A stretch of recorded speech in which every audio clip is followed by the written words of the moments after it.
Hi friends, welcome to Rani's kitchen. నేను మీ రాణి. ఈరోజు ఇన్స్టెంట్గా చేసుకునే కాజు గ్రేవీ కర్రీ చూద్దాం.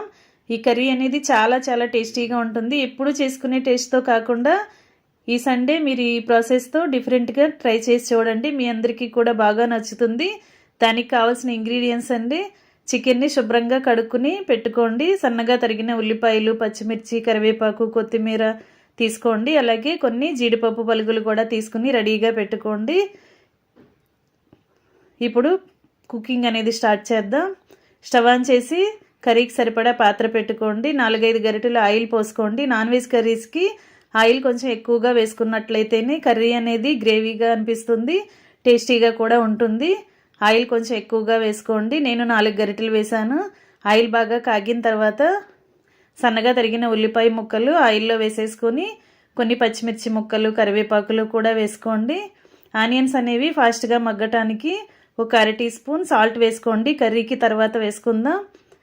ఈ సాల్ట్ అంతా కూడా ఆనియన్స్లో కలిసేంత వరకు బాగా కలుపుకుంటూ ఆనియన్స్ని మగ్గించండి. ఆనియన్స్ బాగా మగ్గిన తర్వాత కొన్ని జీడిపప్పు పలుకులు వేసుకోండి. ఆయిల్ కాగుతున్నప్పుడు జీడిపప్పుల్ని వేసినట్లయితే అవి ఈజీగా ఫ్రై అయిపోయి ఆనియన్స్తో పాటు ఇంకా కొంచెం ఫ్రై అయ్యేసరికి కలర్ అంతా కూడా మారిపోతాయి.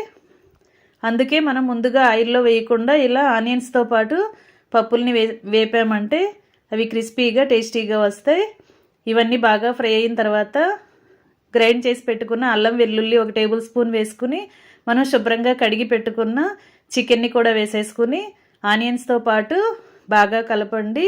ఈ అల్లం వెల్లుల్లి పేస్ట్ అనేది చికెన్కి పట్టేంత వరకు బాగా కలుపుకుంటూ ఉడికించండి. చికెన్లో నుండి వాటర్ అనేవి రిలీజ్ అవుతూ ఉంటాయి కదా, మనం ముందుగా వాటర్ అనేవి ఏమీ యాడ్ చేయకుండా ఇలా కొంచెం సేపు చికెన్ని బాగా ఉడికించాలి. ఇప్పుడు కర్రీకి సరిపడా సాల్ట్ వేసుకోండి. ఈ సాల్ట్ అంతా కూడా చికెన్లో బాగా కలపండి. మనం సాల్ట్ యాడ్ చేసిన తర్వాత చికెన్ నుండి వాటర్ అనేవి రిలీజ్ అవుతూ ఉంటాయి. ఇలా గరిటెతో కలుపుకుంటూ ఉడికించండి. ఇలా వాటర్ రిలీజ్ అవుతున్నాయి కదా, ఇప్పుడు మూత పెట్టుకుని బాగా మగ్గించండి. ఒక 1/2 టీ స్పూన్ పసుపు కూడా వేసుకుని పసుపు కూడా కర్రీలో కలిసేంత వరకు బాగా కలుపుతూ ఉడికించండి. వాటర్ అనేవి బాగా రిలీజ్ అయ్యి కర్రీ అంతా కూడా బాగా చిక్కగా ఉడికేంత వరకు కారం అనేది యాడ్ చేయకూడదు. వాటర్ అంతా మొత్తం ఎగిరిపోయిన తర్వాత మాత్రమే కారాన్ని యాడ్ చేసుకోండి. మీ ఘాటుకి తగ్గట్టుగా కారం యాడ్ చేయండి. నేను 2 టేబుల్ స్పూన్లు కారం వేశాను.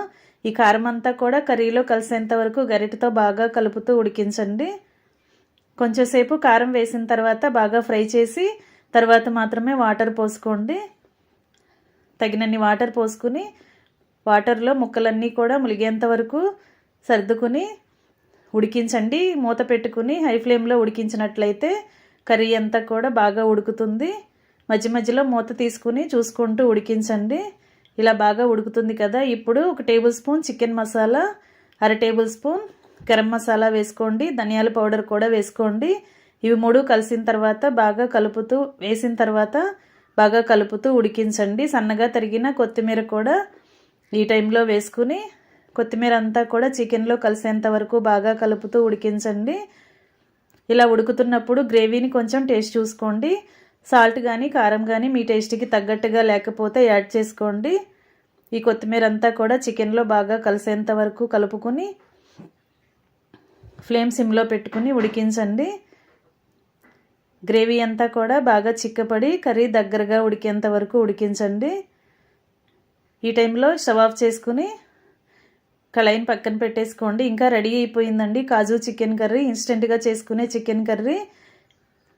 ఇంకా సర్వింగ్ బౌల్లోకి తీసుకుని వేడివేడి కర్రీని ఫ్యామిలీకి సర్వ్ చేసుకోవటమే. మీకు కనుక వీడియో నచ్చితే లైక్ చేయండి. Thanks for watching. నేను మీ రాణి.